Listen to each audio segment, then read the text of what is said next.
Ready to get creative. Today we're gonna dive deep into junk journaling. Ooh, fun. Yeah. It's all about taking those little pieces of life, like, ticket stubs, Right. old receipts, magazine scraps, really anything, Anything. and turning them into this awesome visual diary. I love that. We've got a great guide for this deep dive. Oh, yeah. It's a blog post called 50 Junk Journal Prompts by Clara Penrose Okay. over at listallion.com. Catchy title. It is. And she's got some really great ideas for how to get those creative juices flowing. So what are we hoping to learn from these prompts? Well, I'm hoping we can uncover some hidden potential in those everyday objects, I like that. Like we usually just toss a ticket stub in a drawer. Yeah, just trash. Totally. But with the right prompt, it could spark all these memories Oh, that's a good point. and emotions and become like the centerpiece of a journal entry. It's like giving those forgotten objects a second life, Like they have stories to tell. Exactly. Okay, so let's look at some of these memory-keeping prompts that Clara's put together. Okay, sounds good. The first one that caught my eye was all about using an old photograph. Oh, yeah. Classic. But instead of just writing captions, she wants us to go deeper. Okay. Like, think about the colors, the textures, even the smells. Oh, wow. Yeah, get all those senses involved. Totally. It's like building a time machine, right? You're not just documenting the past, Right. but you're re-experiencing it. And those sensory details, I think they're key. Yeah. Imagine even adding fabric scraps that match the colors in the photo. Oh. Or like a spritz of perfume that reminds you of that moment. That's so cool. Like it goes way beyond just a visual. Yeah, exactly. It creates a much deeper connection to that memory. Have you ever tried incorporating scent into your junk journaling? Actually, yeah. I did a page about a trip to the seaside one time. Okay. And I used a little sachet filled with dried lavender Oh, wow. to try and evoke that ocean air. And it was amazing. Just that one little thing brought the whole experience back. Really? Totally. It wasn't just a visual memory anymore. It was multisensory. That's awesome. Yeah. And speaking of multisensory, another prompt she has is using a concert ticket stub. Okay. Not just to remember the event itself, Right. but the energy of the crowd, the emotions you feel. Yeah, vibe. Yes. Yes. It's going beyond the facts and tapping into those intangible elements. That's so cool. It's like we're making a mood board, but for our past experiences. I love that. And all those little details really help you capture the essence. Yeah, for sure. And it's interesting how our memories are so often tied to these tangible objects. Oh, absolutely. We hold on to things like ticket stubs or Yeah, dried flowers because they represent something meaningful. it's true. Makes me think of that saying, one man's trash is another man's treasure. Totally. So true in this context. Yeah. Okay, there's another prompt I want to talk about. It says to use an envelope and tuck away a small keepsake. Ooh, sneaky. I know, right? It could be anything, a handwritten note or a pressed flower. In a secret little compartment. Yeah, filled with these tiny pieces of your history. I love that.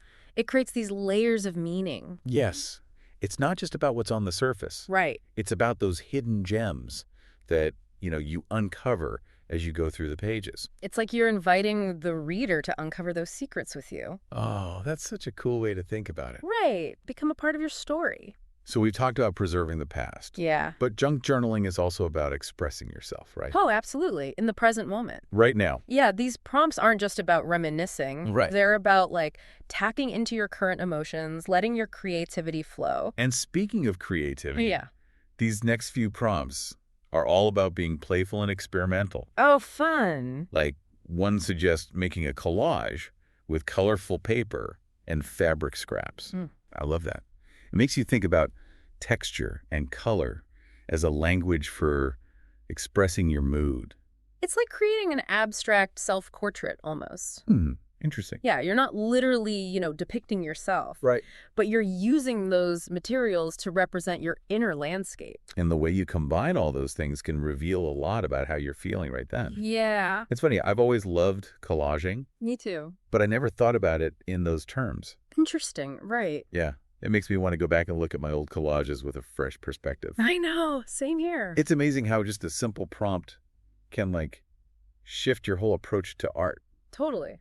It's the power of intentionality, I think. Yeah. When you approach art with a specific prompt in mind, it unlocks new levels. New meanings. Yeah, self-expression, everything. Okay, this next one I think was made for me. Okay, let's hear it. It's all about doodling, Oh, fun. but not just mindlessly. Right. It's about thinking about the story your doodles might tell. I'm a huge doodler, and sometimes I'm surprised by what ends up on the page. Like your subconscious is speaking to you? Right. It's like tapping into a different part of my brain. So are your doodles usually like whimsical and free-flowing Sometimes, or yeah, more structured? it really depends on my mood, Yeah. you know? Makes sense. Sometimes it's bright colors, curvy lines. Other times it's these tiny repeating patterns. Oh, wow. It's almost like a visual representation of my thoughts at that moment. I love that. And speaking of different forms of expression, there's a prompt about music. Oh, yeah. It's about exploring the feelings and images that music evokes for you. Oh, totally. Like music is such a powerful trigger. It's for memories. Yeah. And emotions. Do you have a song that always takes you back? Absolutely. There's this one song that instantly takes me back to senior year of high school. Oh, wow. It was playing at our prom, and every time I hear it, I'm just flooded with memories. Ooh, the nostalgia. Like the excitement, the nervousness, the joy of being with my friends. It all comes back. All of it. And imagine translating those feelings into a journal page. Right. The colors, patterns, even lyrics. It's like creating a visual soundtrack for your life. I love that. Okay, we've talked about prompts that use sight and sound. Yeah. But this next one is all about touch. Okay, how so? It says to use scraps of lace, ribbon, thread Interesting. to create a page that engages your sense of touch. I like that. So it's about thinking beyond the visual. Yeah, and considering how different textures make us feel. Exactly. Do they evoke feelings of like softness or strength? Do they remind you of certain people or places? It's like those textures are holding on to their own stories. Right, waiting to be woven into the fabric of our journals. I love that. And by incorporating them, we're layering those stories, creating a richer narrative. That's a great way to put it. Yeah. You know, it's really cool how junk journaling can be such a multisensory experience. Right. It's like we're building these little worlds. With all the textures, colors. These scents. Yeah. And speaking of creating worlds, Oh, nice segue. the next group of prompts we're going to look at is all about gratitude. Oh, yeah. Finding those little sparks of joy and turning them into art. I'm all about that. It's like hitting the reset button on your whole perspective. Totally. So let's see how we can cultivate a more grateful mindset through our journals. Okay, let's do it. One prompt suggests writing about 3 things you're grateful for today, Okay. and then like visually representing them. Oh, I like that. It could be anything, you know? A warm cup of coffee. Yeah, the simple things. A nice conversation with a friend. Exactly. Those little moments can totally change your mood. Right. It's amazing how much of an impact they have. Totally. Have you ever, like, gravitated towards certain materials when you're doing gratitude pages? You know, I have. Okay, what kind? I tend to use like brighter colors, Makes sense. lighter materials, lace, tissue paper. Oh, yeah. It's like those materials reflect the lightness and joy I'm feeling. That's so cool. It's all connected. Right. And speaking of finding joy in the everyday, Yeah. there's a prompt that uses packaging. What? Like from a product? Yeah, like a candy wrapper or a coffee sleeve. Oh, interesting. It's a fun way to incorporate those unexpected elements. Yeah, I like that. And remind yourself of those little moments of pleasure. It's like giving those things a second life as art. Exactly. Okay, there's another prompt I want to mention. Yeah? It's about celebrating the people who inspire us. Oh, nice. Write about someone who lifts you up and like visually represent their qualities. Who comes to mind for you? Oh, so many people. But the first one I thought of was my grandmother.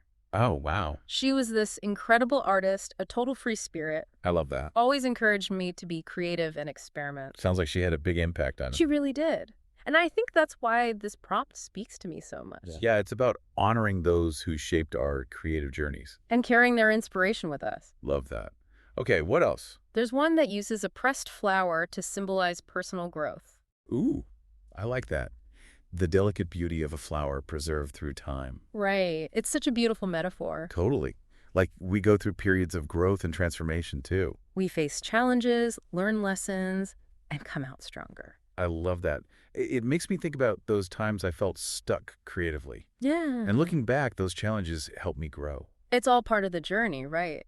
And speaking of journeys, Okay. this next one is all about words. Okay. Find a quote that resonates with you and decorate the page to match. Oh, I love collecting quotes. Me too. It's like having this little library of wisdom. Totally. Do you have a favorite quote, one you come back to a lot? There is one, yeah. It's by Maya Angelou. Oh, nice. She says, you can't use up creativity. The more you use, the more you have. Oh, I love that. So true. Right. Such a powerful reminder. I might have to use that in my next journal entry. Do it. And speaking of finding inspiration, Yep. this next prompt is about creating a page about a place that brings you peace. Ooh, a visual sanctuary? Yeah. It could be a spot in nature, a cozy corner at home. A memory of a place you've traveled to. Exactly. A place where you can escape and just reconnect. Oh, I have a few of those places. Me too. And I find that recreating them in my journal can be so therapeutic. Like a portable oasis. Totally. Okay, one more I want to talk about. Okay, yeah, me. It's about celebrating our strengths. Oh, I like that. Write about a skill or talent you're proud of and express it creatively. Anything, right? Anything. Playing music, baking, making people laugh. It's a good reminder to acknowledge our gifts. And celebrate all the things that make us special. So easy to get caught up in comparing ourselves to others. Oh, I know. But this prompt is like, hey, focus on your strengths. Exactly. Appreciate all the amazing things you bring to the table. Love that. And by celebrating our own talents, we might inspire others. Right. Like a ripple effect of positivity. Okay, so this next batch of prompts is a little different. Oh, how so? They're all about exploring our emotions, Okay. both the light and the shadow, and using our journals as a space for self-expression and healing. It's so important to have a healthy outlet for our emotions. Right. And jump journaling can be amazing for that. And these prompts really encourage that, like exploration and self-acceptance. They do. It's about diving into those complexities. Yeah. And using art as a language to understand ourselves. This is going to be interesting. Ready to dive in? Absolutely. Let's do it. So we're back, and we're talking about how junk journaling can be such a powerful tool for exploring emotions. Yeah, it's like we're giving those feelings a visual voice, you know? Through colors and textures and images. Mm-hmm. And the act of creating itself can be really therapeutic. Absolutely. So we're going to look at some prompts that encourage us to embrace all of our emotions. The good, the bad, the in-between. Everything. Yeah. It's about recognizing that our emotions are all part of the human experience. Right. And by letting ourselves feel them fully, Yeah. we can understand them better and integrate them into our lives in a healthy way. So let's dive into some of these prompts and see how they can help us explore those emotions. Sounds good. One that really stood out to me was using dark and light shades to represent contrasting emotions. Ooh, interesting. It's like a visual metaphor for how we often feel multiple things at once. Totally. Like happy and sad at the same time. Yeah. Or excited and anxious. It's like those emotions are having a conversation on the page, I love that. creating this dynamic tension that reflects our inner world. There's another prompt that encourages us to create a page about a specific emotion, Okay, like what? like joy, for example. Okay. But it's not just about how you feel it mentally, but also physically. Oh, interesting. Like, what does joy feel like in your body? It's like creating a sensory map of that emotion. Yeah. You're translating those abstract feelings into something tangible. You can see it, touch it. And that process of translation can be so insightful, don't you think? I think so. It helps us understand our emotions on a deeper level. And even develop new ways of coping with them. Okay, this next prompt is a little different. Okay, I'm intrigued. It says to create a page about a difficult experience. Mm-hmm. What do you think about using junk journaling to process challenging emotions? I think it can be really valuable, especially if you're also doing other forms of therapy. Right, it's not a replacement. But art can be such a safe outlet for those emotions we might not feel comfortable talking about. Like you're giving those feelings a physical form. Mm-hmm. Letting them exist outside of yourself. And by doing that, you create some distance. You can gain a new perspective. It's like you're untangling those emotions on the page. Makes sense. Oh, there's another one about frustration. Tell me about it. It suggests using textures like crumpled paper or fabric Oh, I like that. to really explore that feeling, I like those textures are holding on to the energy of that frustration. giving it a physical presence. And sometimes that physical release can be so cathartic Totally. It's about finding healthy ways to move through those emotions. rather than bottling them up. Okay, this next prompt is one of my favorites. I'm ready. It's about writing a letter to yourself on a tough day, Oh, wow. offering yourself the same compassion you would offer a friend. It's such a great practice in self-compassion. It is. It's so easy to be hard on ourselves when we're struggling. Oh, I know. But this prompt reminds us to be kind to ourselves. To offer ourselves that support and encouragement. It's like we're becoming our own best friend. Exactly. And sometimes that's exactly what we need. Just a reminder that we're not alone, that we're capable, that we deserve love and support. Even from ourselves. Yeah. There's another prompt about love and support, too. Tell me more. It's about creating a page that represents those feelings. Using images or words or objects that evoke that sense of connection. It's like a visual reminder of all the love that surrounds us. All the people and things that make life worth living. And by focusing on those positive things, we can shift our energy. Create a more grateful and loving mindset. Okay, this next one feels really fitting as we head into a new year. How so? It's about focusing on hope and creating a page that represents your aspirations for the future. Oh, I like that. Hope is such a powerful force. It really is. It can help us through tough times and inspire us to keep going. Even when things feel uncertain. Exactly. It's like a beacon guiding us towards our dreams. Reminding us that there's always something to look forward to. And by expressing those hopes and dreams through art, yeah, we're giving them space to grow. Like we're planting seeds of intention. That we can nurture and watch blossom. I love that imagery. Okay, last prompt for this section. Okay, let's hear it. It's about reflecting on our inner strength and resilience. Oh, that's a good one. Create a page that celebrates the qualities that have helped you overcome challenges. It's like a reminder that we're stronger than we think. We've already faced so many storms and come out the other side. And by acknowledging those moments of strength, we're reaffirming our ability to face whatever comes next. It's like building a visual record of our resilience. Showing that we can adapt and grow and thrive even in the face of adversity. Such a powerful message to carry with us. It is. Well, that was quite a journey. Exploring the world of junk journaling and the power of prompts. It's amazing how these simple prompts can spark so much creativity. And self-discovery. And emotional exploration. It really shows how powerful art can be. A tool for healing, growth, transformation. If you're feeling inspired to start your own junk journaling adventure, yes, do it. Head over to lestallion.com and check out Clara Penrose's blog post for the full list of 50 prompts. She's got some great ideas. And remember, those prompts are just a starting point. Let your imagination run wild. Experiment, have fun. Most importantly, have fun. Thanks for joining us for this deep dive into junk journaling. It's been a pleasure. Happy journaling, everyone. We can't wait to see what you create.